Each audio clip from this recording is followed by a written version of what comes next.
Assalamualaikum warahmatullahi wabarakatuh. Waalaikumsalam warahmatullahi wabarakatuh. Apa kabar teman-teman semua?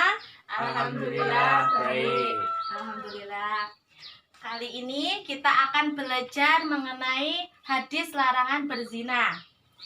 Ada yang tahu dari kalian makna dari zina? Belum paham. Baik, kali ini kita akan membahas makna dari zina. Zina adalah hubungan seksual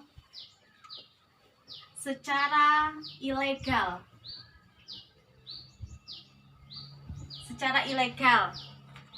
Dimaksud di sini hubungannya adalah antara laki-laki dan perempuan yang berhubungan bersenggama yang tidak memiliki keterikatan sebuah pernikahan atau kepemilikan budak. Tapi pada zaman sekarang sudah tidak ada kepemilikan budak itu, adanya pada zaman Rasulullah. Saya akan membacakan hadis tentang larangan berzina yang ada pada buku kalian juga ya. Bismillahirrahmanirrahim. An Ibnu Abbas radhiyallahu anhu qala Rasulullah sallallahu alaihi wasallam, iyyakum wazina fa inna fihi arba'a hisalin yuzhibul baha'a anil wajhi wa yaqta'u rizqa wa yushitur rahmana wa yujibul khuluda finnar. Rawahu Abu Daud. Yang artinya, dari Ibnu Abbas berkata, Nabi Shallallahu alaihi wasallam bersabda, jauhilah olehmu perbuatan zina, karena sesungguhnya zina itu dapat menghilangkan nur di wajah, memutuskan rizki, membuat Allah marah, dan mewajibkan kekal di neraka apabila pelakunya menganggap zina adalah sesuatu yang dihalalkan. Di sini kita akan menjelaskan tentang akibat perbuatan zina. Yang pertama adalah hilangnya nur di wajah. Orang yang berzina, maka cahaya keimanannya itu akan hilang. Jadi mukanya itu terlihat gelap. Seseorang yang melakukan zina itu karena keimanannya sudah tidak berfungsi lagi.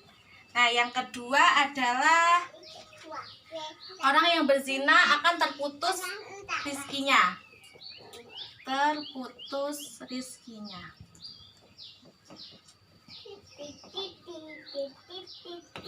Orang yang berzina itu akan terputus rizkinya. Rizkinya itu bisa berupa harta, bisa berupa jodoh, bisa berupa anak, dan lain-lain.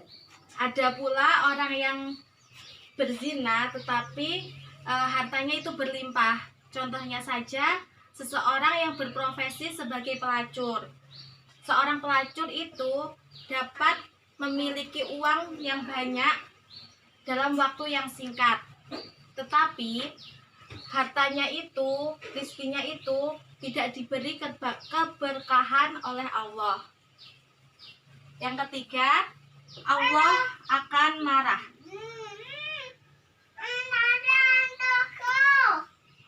Allah akan marah karena perbuatan zina itu dapat menyebarkan penyakit kelamin seperti sifilis, HIV, AIDS. Yang keempat, mengekalkan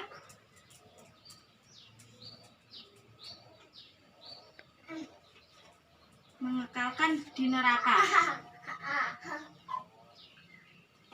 Orang yang melakukan zina itu akan kekal di neraka jika orang tersebut melakukan zina secara tidak sengaja, hilaf, dan merasa menyesal, dan dia merasa bertaubat kepada Allah dengan sungguh-sungguh, maka Allah akan menerima taubatnya.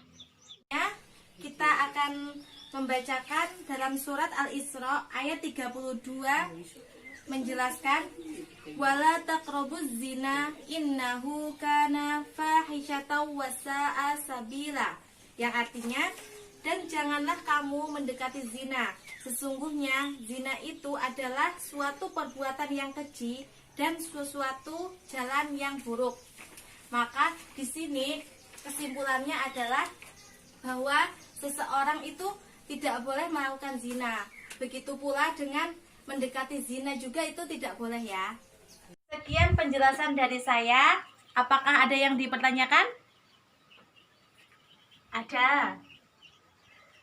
Ya, silakan. Apakah dengan menikah dosa zina akan hilang? Tidak. Dosa zina tetap ada. Hanya saja bisa diampuni dosanya dengan syarat bertaubat. Syarat bertaubat itu ada 3. Yang pertama, menyesali perbuatan zina. Yang kedua, berusaha tidak melakukan perbuatan zina lagi. Dan yang ketiga, mengakui kesalahannya. Bagaimana Mbak Dewi? Ya, terima kasih atas penjelasannya. Ya. Kemudian ada yang bertanya lagi? Saya. Ya, silakan. Apakah seseorang yang melakukan zina imannya tidak berfungsi selamanya? Oh ya. Itu tergantung pada manusia yang melakukan zina tersebut.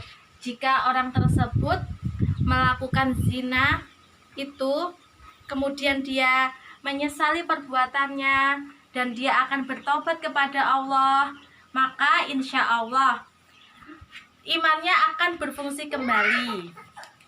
Bagaimana Mas Rizky? Ya sudah, terima kasih. Ya. Sekian materi dari saya. Apabila ada tutur kata yang salah, saya mohon maaf yang sebesar-besarnya. Dan saya akhiri. Wassalamualaikum warahmatullahi wabarakatuh. Waalaikumsalam warahmatullahi wabarakatuh.